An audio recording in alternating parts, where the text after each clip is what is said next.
అంబేద్కర్ గారి విగ్రహం పెట్టారు విజయవాడ నడిపొట్టులో, అంత పెద్ద విగ్రహం. ఎలా అనిపిస్తుంది?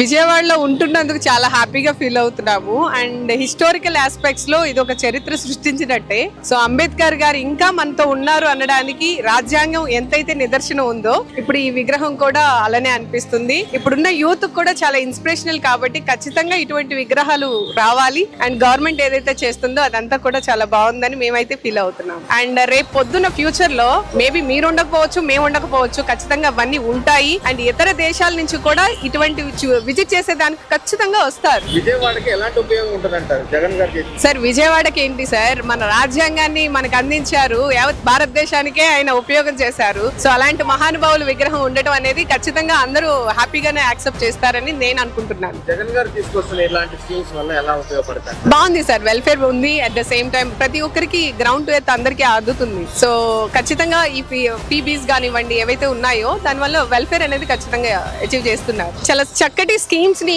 పెట్టి ఇంట్రడ్యూస్ చేసి పూర్ పీపుల్ కి కానివ్వండి ఎవరైతే హోల్డర్స్ ఉంటారో వాళ్ళందరికీ బెనిఫిషియన్స్ ఎవరైతే ఇస్తున్నారు అన్ని చక్కగా. సో ఇట్లాంటివి ఇంకొంచెం ఇంకా మళ్ళీ ఎవరైనా లేని వాళ్ళకి ఇంకా ఏదైనా చేసేదానికి సర్వీస్ కూడా చేస్తున్నారు. అంటే ఇంకా ఏం చేయొచ్చు అనేది వాళ్ళనే అడుగుతున్నారనమాట.